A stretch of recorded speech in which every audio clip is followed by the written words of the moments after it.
আপনার অবশ্যই 5টার আগে উঠতে হবে। আপনি পৃথিবীর একজন সফল মানুষের নাম বলতে হবে নবী রাসূলদের পরেও, যারা এমনি দুনিয়ার দৃষ্টিতে সফল, এরা সূর্য ওঠার পরে ঘুম থেকে উঠেছে।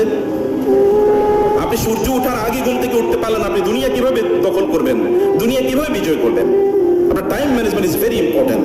আপনাকে স্কিল ডেভেলপ করা দরকার, হ্যাবিট ডেভেলপ করা দরকার, চরিত্র, এটা মাই রুটিন। আমি বাংলাদেশের কয়েকজন বিখ্যাত মানুষের নাম বলতে পারি, তারা এত সফল, যেমন মেডিকেল কলেজের ডক্টর মানে শাহ আব্দুল হান্নানের নাম কে না জেনেছে? শাহ আব্দুল হান্নান যখন মারা যায় তখনও তিনি প্রচন্ড শক্তিশালী। এবং শাহ আব্দুল হান্নান বাংলাদেশের যদি মেডিকেল মানে আমরা যদি ইবনে সিনা বা অন্যান্য ইয়ারগুলোর কথা বলতে বলি, অথবা যদি এই যে ব্যাংকিং সেক্টর, ইসলামী ব্যাংক ট্যাংক ইত্যাদি, বাংলাদেশ সরকার এই যে ভ্যাট ট্যাক্স ইত্যাদির জনক যিনি, আমি ওনাকে কোনোদিন দেখি নাই যে এই সময়ের পরে তিনি ওই কাজ করেছেন। তিনি যদি খেতে হয় একটার মধ্যে খাবেন, একটাই খাবেন, এটা দেড়টা কোনোদিন হয় না, আমি দেখিনি কখনো। এই মানুষরা এমনি সফল হয় না, আপনাকে প্রচন্ড নিজকে কন্ট্রোল করেন, নিজকে তত্ত্বাবধানের মধ্যে নিয়ে আসেন। এবং এটা যদি আমরা করতে পারি তাইলে কেবলমাত্র আমরা এই জমিনে আমরা নিজে সুস্থ না থাকলে আপনি কিভাবে করবো? নিজে বড় না হলে অন্যদেরকে কিভাবে বড় করবো? এবং প্রচুর পরিমাণ টাকার মালিক হতে হবে। ইহুদি খ্রিস্টানদের কাছে প্রচুর টাকা, এই কারণে আমরা ওদের কাছে ভিক্ষা করি। আপনি প্রচুর টাকার মালিক হন, ওরা আপনার কাছে ভিক্ষা করুক। এবং টাকার মালিক হওয়ার জন্য হালাল পথে কাজ করেন, দিন রাত পরিশ্রম করেন, কেবল নিজের জন্য না, সমাজের জন্য, রাষ্ট্রের জন্য, মানবতার জন্য, মুসলমানদের জন্য। গাজায় মানুষ না খেয়ে মারা যাচ্ছে, আমরা দিতে পারি না। কারণ আপনি বলেন হ্যাঁ আমার যদি আর থাকতো, আপনার থাকা উচিত। কেন আপনার থাকবে না? অবশ্যই থাকা উচিত। মুসলমানরা সারা পৃথিবীর সম্পদের মালিক, এটা আল্লাহ তাআলা বলেছেন, ওয়ালাকাদ কাতাবনা ফিজ জাবুরি মিন বাদি যিকর আন্নাল আরদা ইয়ারিসুহা ইবাদিয়াস সালিহুন। আমি লিখে দিয়েছি এই জমিনের মালিক হবে সালেহ, নেককার, যোগ্য বান্দা। অতএব যোগ্যতা অর্জন করেন, আপনার প্রফেশনাল যোগ্যতা অর্জন করেন। আপনাদের পূর্বপুরুষরা গত 200 বছর না হলে মুসলমানদের পিছিয়ে আছে। তারা আগে দেখেন মেডিকেল সায়েন্সের আবিষ্কর্তা কারা। এমনকি রেসিডেন্সিয়াল মেডিকেল কলেজ হবে, সেখানে হসপিটাল ম্যানেজমেন্ট থাকবে, আলাদা আলাদা ওয়ার্ড থাকবে। এমনকি এখন এমন ধরনের কিছু সোয়াচে রোগের কথা তখন মানুষ জানতো, মুসলমানরা এসে বলছে এগুলো সোয়াচে না। টিকা আবিষ্কার করেছে মুসলমানরা, এমন অসংখ্য রোগ যেগুলো মানুষ চিন্তা করতে পারত না, যেগুলোর কথা কুষ্ঠ রোগীদেরকে জীবন্ত হত্যা করা হতো। সেই রকম একটা জায়গায় এসে বলো না এটা কোনো ছোঁয়াচে রোগ না। আপনার সেই রক্ত তো আপনাদের শরীরে প্রবাহিত, আপনারা কেন হবেন না? কেন আপনারা থাকার পরেও আপনারা এত মুসলিম যুবক এবং যুবতীরা মেডিকেল কলেজে পড়েন, আপনারা মেডিকেল সায়েন্টিস্ট হবেন অথবা আপনার মেডিকেল প্র্যাকটিশনার হবেন, কেন আমাদেরকে অন্য জায়গায় যেতে হবে? খ্রিস্টান, ইহুদি, হিন্দু, বৌদ্ধদের কাছে কেন আমাদেরকে চিকিৎসায় যেতে হবে? আপনি আপনার লেভেলে কেন শ্রেষ্ঠ হবেন? আপনার নবী তো কোনো একটা জায়গায় হি ওয়াজ সেকেন্ড টু নান। তিনি তো কারো কোথাও কোনো ক্ষেত্রে তিনি সেকেন্ড ছিলেন না। তাহলে আপনাকে অবশ্যই ফার্স্ট হতে হবে, আপনাকে ফোকাস হতে হবে। আপনি অ্যাভারেজ মানুষ হওয়ার কোনো প্রয়োজন নেই। আপনার সময়ে আপনি কোথায় ব্যয় করেন, আপনার রাসূল কি করেছে, আপনাকে স্ট্রাগল করতে হবে। আপনার সময় কেবলমাত্র আপনি বলবেন আমার সময় নাই, আপনার সময় কেবল স্ক্রিনে চলে যায়। আপনি প্রোডাক্টিভিটি অ্যাপ ব্যবহার করে দেখেন কতটুকু সময় আপনার স্ক্রিনে যায়। আপনি ইনভেস্ট করেন আপনার নিজের পেছনে, আপনার রাসূলের দিকে তাকান। ছোটবেলায় তিনি কি তার নিজের পেছনে ইনভেস্ট করেছেন? তিনি কোনোদিন গান শোনেন নাই, তিনি কোনোদিন মূর্তি পূজা করেন নাই। তার পার্সোনালিটি এরকম ছিল যে তার দাদা, ইনি তাকে তার পাশে বসাতেন। তার দাদা কিন্তু সম্রাটের মতো মক্কার, এবং তার আলাদা বসার আসন ছিল, যেমন রাজা বা সম্রাটদের থাকে। তার পাশে তিনি মুহাম্মদকে বসাতেন। তার বয়স তখন 8 এবং 9, এবং তিনি বলতেন আমি আমার এই নাতির মধ্যে দেখেছি একটা পার্সোনালিটি, এবং সে ভবিষ্যতে অনেক বড় কিছু হবে। আপনার পার্সোনালিটি অবশ্যই থাকতে হবে। আপনি গান আরেকজনের গান কেন শুনবেন? আপনি কেন সেলিব্রিটি নিজে হবেন না? অন্য সেলিব্রিটির পেছনে কেন আপনি সময় ব্যয় করবেন? আপনি আরেকজনের পেছনে সময় ব্যয় করেন কেন? আপনার নিজের পেছনে সময় ব্যয় করুন। এভরিডে নতুন কিছু শেখেন। আপনি নতুন আপনার যেই ফিল্ড, এই ফিল্ডে আপনি প্রতিদিন নতুন কিছু শেখেন, নতুন কিছু শোনেন, নতুন কিছু পড়েন। আপনি আপনার প্রফেসরদের সাথে, আপনার সুপেরিয়র যারা আছেন অথবা আপনার যারা মানে আপনার সুপারভাইজার যারা আছেন তাদের সাথে আপনি ওয়ার্ডে যান, দেখেন, নতুন কেস স্টাডি করেন। অনেক বেশি আপনার প্যারালাল। আপনি 5 বছরের সিদ্ধান্ত নেন, আল্লাহর কসম প্রতিদিন আপনি 5 বছর কেবল একটা স্কিল যদি ডেভেলপ করেন, আপনার প্যারালাল বাংলাদেশে কাউকে খুঁজে পাওয়া যাবে না। আপনার রাসূল তো তাই করেছেন। তিনি মক্কায় 13 বছর তিনি আক্রান্ত ছিলেন, মদিনা যাওয়ার পরে তিনি প্রেসিডেন্ট। 23 বছরের মাথায় এই পৃথিবীতে এমন বিপ্লব সাধন করেছেন আর একজনও নাই। অথচ ঈসা আলাইহিস সালাতু ওয়াস সালামের সাথে মাত্র 13 জন ডিসাইপল ছিল তার, এর মধ্যে একজন তাকে হত্যা করেছে বলে তারাই বিশ্বাস করে।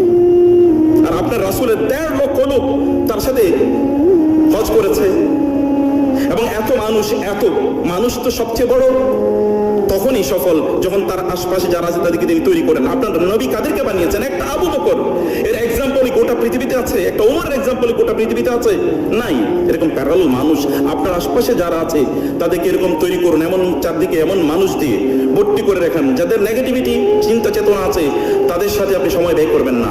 আপনার পার্সোনালি মানুষ গ্রো করে একাকী, পার্সোনালি মানুষ গ্রো করে। আপনার নবীর অবস্থা দেখেন, তিনি একাকী, এমনকি যখন তিনি হালিমার গৃহে বড় হয়ে উঠছেন তখন অন্য বাচ্চারা খেলাধুলা করে, তিনি খেলাধুলা করেন না। তিনি গাছের নিচে গিয়ে বিশাল আকাশের দিকে তাকান, বিশাল এই মানে মরুভূমির দিকে তিনি তাকান।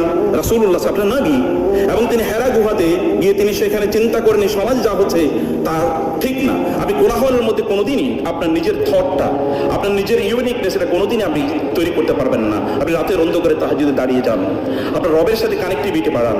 আপনার রব এর সাথে কানেক্টিভিটি না বাড়ালে, আপনার রাসূলের সাথে আপনার কানেক্টিভিটি না বাড়ালে এটা কোনোদিন আপনি করতে পারবেন না। আপনি নির্জনে গ্রো করেন, গাছও কিন্তু নির্জনে গ্রো করে। অনেক বড় কিছু না, ছোট থেকে শুরু করতে। আপনি নিজে বড় একটা কেবলমাত্র চাকরি করবেন এটা মানসিকতা রাখবেন না। সমাজকে পরিবর্তনের জন্য আপনাকে কাজ করতে হবে। আপনি নেন না, আপনি শরিয়া হসপিটাল করেন। আপনি শরিয়া হসপিটালের অভাব বাংলাদেশে, আপনি এরকম আইডিয়া মানুষকে দেন যেন আমি এরকম একটা কিছু করতে চাই। পৃথিবীর শ্রেষ্ঠতম হসপিটালগুলো কেন খ্রিস্টানরা মালিক হবে? আপনি কেন মালিক হবেন না? তারা তো মিশনারি মানুষ না, মিশনারি কাজ করা আপনাদের জন্য ফরজ। তারা করার কথা না এটা, কিন্তু তারা এই কাজ করছে, আমরা কেন এই কাজ করতে পারবো না? কেবল সকাল সন্ধ্যা একটু চাকরি করবেন, এরপরে গিয়ে সিনেমা দেখবেন, ফেসবুক দেখবেন, ওদেরকে আপনি ইনভেস্ট করছেন, তাদেরকে আপনি ধনী বানিয়ে দিচ্ছেন। আর আপনি পেছনে, আমি ধনী কেবল সম্পদের কথা বলছি না, আপনি তাদেরকে সেলিব্রিটি বানিয়ে দিচ্ছেন। কিন্তু এটা তো আপনার পার্সোনালিটির সাথে যায় না। আপনি 2 দিন, গতকাল আপনি যা জানতেন আজকেও কেন আপনি তা জানবেন? আপনার পড়াশোনা, যেই জাতির প্রথম শব্দ হয়েছে ইকরা, সেই জাতি না পড়ে থাকে কিভাবে? ব্যাপক পরিমাণ পড়তে হবে। এই রিলেটেড যত বই আছে সব মুখস্থ করে ফেলেন। এখন কেবল আমরা তথাকথিত সৃজনশীল পদ্ধতি এসেছি, মুসলমানদের পদ্ধতি কোনোদিন সৃজনশীল ছিল না। আপনাকে মুখস্থ করতে হবে, ব্যাপক পরিমাণ মুখস্থ করেন। দেখেন না আমাদের সালাফরা কি করেছে? ইমাম বুখারী 7 লক্ষ হাদিস মুখস্থ করেছে। এখন আরব বিশ্বে গিয়ে দেখেন কিভাবে মুখস্থ করে। এখন কোরআন মুখস্থ করতে হয়, তাহলে আপনি মুখস্থ ছাড়া কেন করবেন? আপনাকে এর পণ্ডিত হয়ে যেতে হবে, মুখস্থ করেন, এবং এভাবে আপনার নিজকে আপনি গ্রো করেন। অন্য কোনো দিকে সময়টাকে ব্যয় করবেন না, অন্য কোনোভাবে রুটিন ডেভেলপ করেন। রুটিন ছাড়া কোনোদিন আপনি বড় হতে পারবেন না। হ্যাবিট ডেভেলপ করেন, চরিত্র। আপনার রাসূলের কথা দেখেন, নবী হওয়ার আগেও তার কত চরিত্র ছিল, লোকের আল আমিন আর সাদিক বলতো।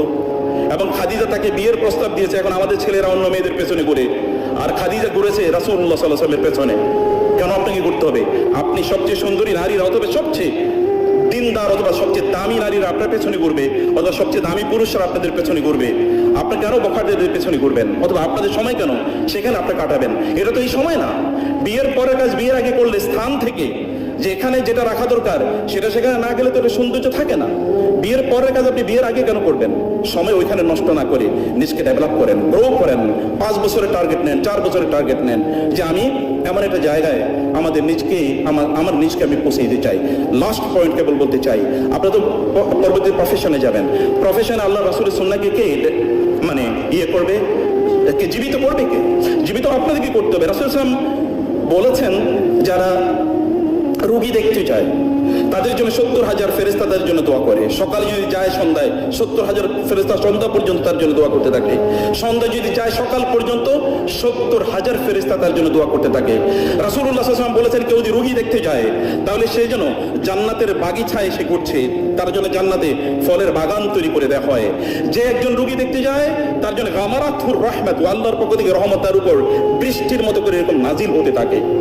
আপনি এই জায়গাটা তো আপনি আপনার প্রফেশনাল ডেভেলপমেন্ট হবে। আপনি যখন রোগী দেখবেন তার সাথে হাসুন, তাবাসসুমুকা ফি ওয়াজহি আখিকা সাদাকাতুন। আপনি হাসলে রোগীর অর্ধেক রোগ এমনি ভালো হয়ে যাবে। আপনি তার সাথে কথা বলুন, Converse with him or her, তার সাথে সময় দেন। আল মুস্তাশারু মুতামানুন, যারা আপনার কাছে যায় তারা তো আপনার কাছে তারা আমানতের পরামর্শ নিতে যায়, অতএব এটা আপনি আমানতদার। আপনি সর্বশ্রেষ্ঠ পরামর্শ তাকে প্রদান করতে হবে, এবং এই জায়গায় আপনি নিজকে আপনি যোগ্য করে তুলতে হবে। কেবলমাত্র আপনার এই কেমিক্যাল মেডিসিন দিয়েই কাজ হবে না, আপনাকে শরিয়া মেডিসিন এখানে অবশ্যই কার্যকর করতে হবে। রাসূলুল্লাহ সাল্লাল্লাহু আলাইহি ওয়াসাল্লাম বলেছেন, কোন একজন ব্যক্তি যদি কোনো রোগীকে দেখে 7 বার বলে আল্লাহুম্মা শফিহিম, আল্লাহুম্মা শফি, আল্লাহুম্মা শফি, হে আল্লাহ তুমি তাকে সুস্থ করে দাও, তাকে সুস্থ করে দাও, তাকে সুস্থ করে দাও, তাহলে আল্লাহ তাআলা ওই ব্যক্তিকে সুস্থ করে দেবেন। রাসূলুল্লাহ সাল্লাল্লাহু আলাইহি ওয়াসাল্লাম বলেছেন, রোগীকে নাফিসু লাহাল আজল, রোগীকে দেখলে বলবা লা বাসা তাহুর, ইনশাআল্লাহ তুমি সুস্থ হয়ে যাবে, কোনো টেনশন নাই। রোগীকে হোপ দিতে হয়, নাফিসু লাহাল আজল। আপনি জানেন যে সে খুবই খারাপ অবস্থা আছে, খারাপ অবস্থা আছে কথা বলতে নাই, সুন্নাহকে জীবিত করা, সুন্নাহকে জীবিত করা। নারী এবং পুরুষের কিভাবে আপনি দেখবেন, আপনি যখন মেডিকেল সার্ভিসে যাবেন তখন আপনাকে বুঝতে হবে শরিয়া মানদণ্ড কি, কোন কোন জিনিস হালাল কোনটা হারাম, অ্যাবর্শন কখন হারাম কখন হালাল, আইভি মিল্ক ব্যাংক অথবা যদি আপনি বলেন এই যে স্পার্ম ব্যাংক, এরকম কত কিছু আছে। এগুলো কোনটা হালাল কোনটা হারাম এই মানদণ্ড যদি আপনি না জানেন তাহলে প্রত্যেকটা মুহূর্তে শরিয়ার ভায়োলেশন হবে। শরিয়া কেবল রাষ্ট্রে আমরা প্রতিষ্ঠা করবো না, আমরা প্রফেশনাল শরিয়া প্রতিষ্ঠা করতে চাই এবং সেটা করতে হলে আপনাকে জানতে হবে, আপনাকে মূল জিনিস জানতে হবে। মেডিকেল এথিক্স মানে সেকুলার মেডিকেল এথিক্স, আমরা সেকুলারিজমের বিরুদ্ধে যুদ্ধ করছি আর আপনি মেডিকেল এথিক্স সেকুলারদের তৈরি মেডিকেল এথিক্স প্র্যাকটিস করবে, তা তো হতে পারে না। শরিয়া মেডিকেল এথিক্সকে আপনাকে জানতে হবে যে শরিয়া কি বলে, এই জায়গায় শরিয়া মানদণ্ড কি, এটা আপনি জানতে হবে। কেন পড়তে হবে, পড়ুন, শরিয়ার ইস্যুগুলো পড়েন। আপনি শরিয়া এক্সপার্ট একজন মেডিকেল সায়েন্টিস্ট হয়ে যান না, এবং এটা আপনি দেখান, আপনি রোড তৈরি করেন মানুষের জন্য, অন্যদের জন্য এক্সাম্পল হন। প্রিয় ভাইরা, আমি এখানে শেষ করে দিচ্ছি। আমি কেবল আপনাদেরকে যে নাসিহাতই করতে চাই, তো প্লিজ অ্যাভারেজ মানুষ হয়েন না, প্লিজ আপনার নবীর মতো হন, তার সুন্নাহটাকে, এটা আইডেন্টিটি, আপনার আইডেন্টিটি নিয়ে গর্ব করা শিখুন, এটাকে নিয়ে গর্ব করা শিখুন। এবং আবারও বলছি, কিছু ট্রেড কিছু হ্যাবিট তৈরি করেন, আপনার নিজের শরীরটাকে সুস্থ রাখেন। মনে রাখবেন আপনার নিজের ডক্টর। এখন আমাদের দেশ দেখেন, আমি জানি না এখানে কেন আজকে এত কম উপস্থিতি, কিন্তু মেজবানি হয়েছে এখানে। এখন মেজবানি মানে প্রচুর পরিমাণ খাবেন। আপনি জানেন রাসূলুল্লাহ সাল্লাল্লাহু আলাইহি ওয়াসাল্লাম কি কথা বলেন নাই, আমরা এমন একটা জাতি যে জাতি যখন খাই তখন পেট ভরে খাই না, আর যদি আমরা খুবই ক্ষুধার্ত না হই তাহলে আমরা খাই না, ক্ষুধার্ত না হলে খাই না, যখন খাই তখন পেট ভরে খাই না। আয়েশা রাদিয়াল্লাহু তাআলা বলেছেন মুসলমানদের মধ্যে সর্বপ্রথম বেদাত শুরু হয়েছে ওই বেশি খাওয়ার মধ্যে, এবং আপনাদের পিতা আদম আলাইহিস সালাম কিন্তু জান্নাত থেকে পৃথিবীতে এসেছেন খাওয়ার কারণে, তাই না? আল্লাহ তাআলা বলেছেন ওই গাছের কাছে যেও না, এবং ওই গাছের কাছে গিয়েছে, ওইখানে খেয়েছে। খেয়ে মানুষ কোনোদিন বড় হয় না, না খেয়েই বড় হয়েছে। না খেয়ে খাবারের পেছনে আমার এত সময় কেন যাবে? আপনার স্বাস্থ্য আপনি কবে সুস্থ রাখবেন? আপনার খুবই দামি ফেরারি গাড়ি, সে ফেরারি গাড়িতে যদি আপনি কোকা কোলা ঢুকিয়ে দেন তাহলে কি আপনার গাড়ি চলবে নাকি? নো, আপনার গাড়ি তো ইঞ্জিনটা তো ফেরারি চেয়ে অনেক অনেক দামি। এই ইঞ্জিনের উপর ভিত্তি করে আপনি মানব জাতির সার্ভিস করবেন, আপনার দিনকে, আল্লাহর শরিয়াকে কায়েম করবেন এই পৃথিবীতে। আপনার শরীরই আপনি দাঁড়াতে পারেন না, কোমর, ডক্টররা অবশ্যই নিশ্চয়ই তার আমাদের চেয়ে অনেক বেশি শক্তিশালী। আপনার নবী তো 63 বছর বয়সে তিনি বসে নামাজ আদায় করেন নাই, তিনি যে সুস্থ, পরম সুস্থ, এবং তিনি আল্লাহর কাছে দোয়া করতেন, আল্লাহুম্মা ইন্নী আসআলুকাল আফওয়া ওয়াল আফিয়াতা ফিদ দুনিয়া ওয়াল আখিরা।